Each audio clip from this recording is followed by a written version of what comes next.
We have with us, ladies and gentlemen, Byron Donalds, U.S. Representative Byron Donalds. How are you this afternoon, Byron? Doing good. How you doing? Oh.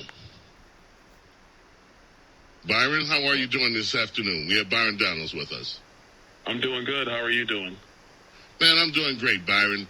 Thanks for being with us. Byron, I have to ask you, there is so much fear-mongering going on over this debt ceiling. It's as if this is the first time that the United States of America has ever faced the debt ceiling. And this happens almost every year. Right now, we hit the debt limit, which stands at $34.1 trillion on Thursday. What I'm reading in the mainstream press is that Janet Yellen is old. She's pulling every trick out of the hat to make sure that this extraordinary thing, that this doesn't fall into collapse. In the New York Times today, there's a column by one of their columnists saying that the Republicans are trying to doom the economy. Byron, why would you want to doom the economy? Nobody wants to doom the economy. That's the White House putting this stuff out because they don't want to cut their spending. That's really what this is all about. It's about spending. It's not about the debt ceiling. The White House doesn't want to cut spending. They're trying to find some political win. They believe that the brinksmanship that always occurs on the debt ceiling only hurts Republicans. And so this is the playbook that they're going to use. Okay, so they're at this point are not negotiating at all. They're kind of telling all of you guys who won office, who legitimately represent your constituents, who won the majority of the House, they're telling you, screw you. We don't want to talk to you. Do you expect that to continue? Or do you expect at some point that there'll be some negotiations over this? I don't think that's going to continue because we're not passing a clean debt ceiling. I'm just telling you, it's not going to happen. Because the truth is, we have massively overspent money we don't have, all under the guise that we have to get the economy back up and running from the COVID-19 pandemic. The truth is that Joe Biden used the pandemic as an excuse to to spend money on all of the liberal wish list items they've been wanting to do. To quote Rahm Emanuel, never let a crisis go to waste. It allows you to do things you never thought you could do before. So House Republicans, our view is we're not going to expand the credit card so you can pay for the things that are your wish list. We're not doing that. What we're going to request is that you get rid of all the liberal wish list spending. You pull all that out of the budget baselines. And if you do that, then you might be able to raise the debt ceiling. And oh, by the way, the other piece of this is, and this is me speaking for myself, not for the other members of Congress. I have no interest in increasing the debt ceiling to fund the Department of Homeland Security that has failed to secure the homeland. Why would I do that? That makes no sense. Right. Now, let me ask you another question about this entire spending fiasco so far. You just mentioned the border. So far, we have learned that a lot of these COVID dollars that were supposed to be spent helping people, in fact, have been misused. But there is no real investigation underway just yet about that. I do expect that will happen. We learn every day that I think I just saw another report, and this is the kind of stuff that I've been hearing all my life, and so have you, about the Pentagon can't find, I think it's some 400 either million or billion, I forget the figure, but whatever it is, they can't find weapons, or they can't find out where the weapons were that Congress has already allocated billions of dollars for. If you look throughout the federal government, if you look through each agency, you can come up with these stories. The American people, Byron, look, you're a sensible guy. I know you. You would never run the budget in your house the way that this government runs their budget. Why is it so difficult for Congress to actually say we have to be serious about the way that we spend money and to put the kind of controls in place so that the American people can feel at least the money that we do spend is being spent well? Well, listen, the reason why is because the Democrats truly believe that as long as the money's going out the door, that it speeds up what they want to see, which is you can't roll the money back. They're not interested in having checks and balances.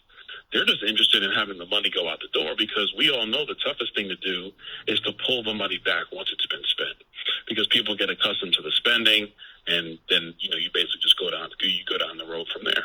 So they don't want the checks. I mean, look, Ukraine is a perfect example. There are a lot of Americans who believe we should be supporting the Ukrainians in their fight for liberty and freedom from the Russians. Okay, that's all well and good. One of the things that we've been talking about is, well, where are just the checks and balances on, so we know where the money's gone? They don't want to have that conversation. They're not interested in having that conversation. But that's the stuff that's going to be necessary for House Republicans to be able to be comfortable with continuing that spending. Like, this stuff is not really difficult.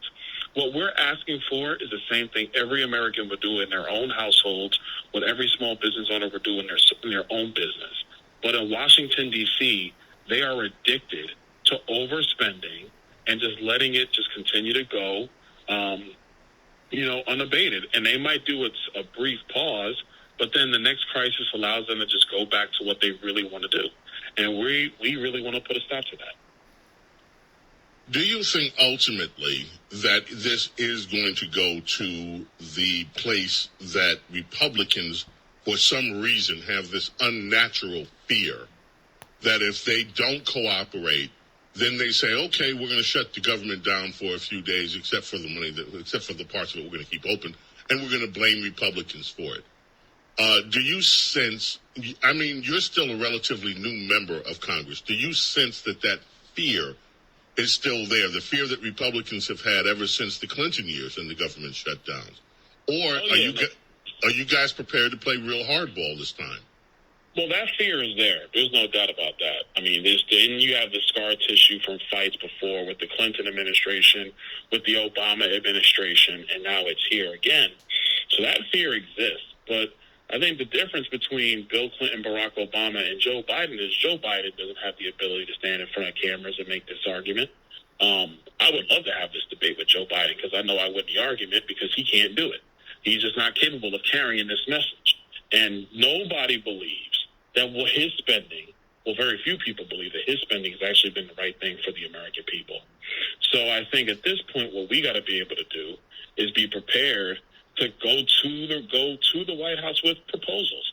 There's stuff we're working on right now that are legitimate proposals, which keep the functions of government operating, which get rid of all of the reckless, woke spending. And then you can say, okay, now let's continue the business of the nation. But they don't want to do that. They want to keep all of the stuff that they slipped into these budgets under the guise of COVID-19, because that goes along with their political agenda. But the truth is, we can't afford their political agenda.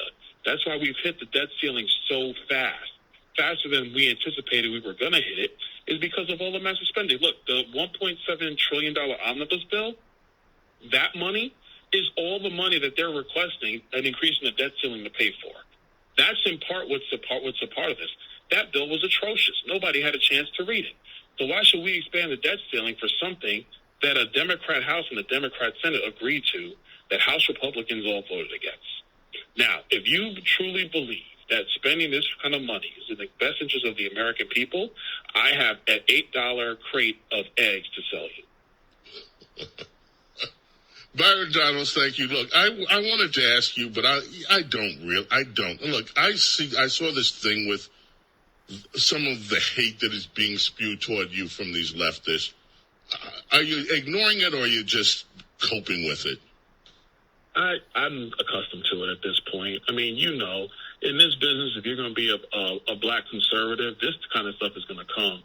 But it's not because of me. I mean, they think they're going to intimidate me, but I'm not going to be intimidated. So, that's just not going to work. But what it does do, unfortunately, is it does intimidate younger black kids, younger Hispanic kids, who actually believe in Republican values or conservative values.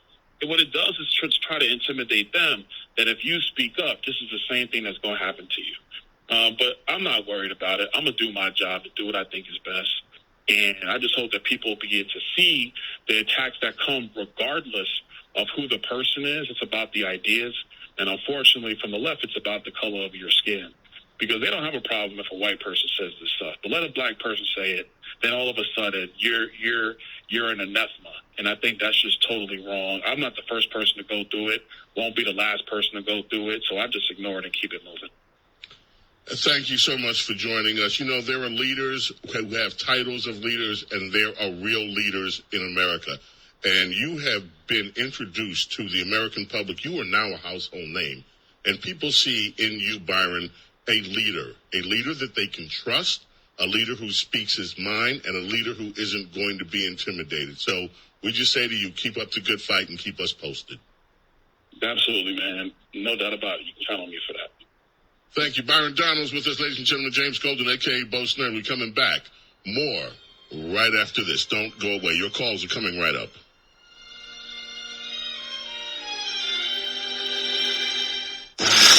James Golden, known popularly as Bo Snerdley. This is The Rush Hour with Bo Snerdley. Rush on the Red Apple Podcast Network.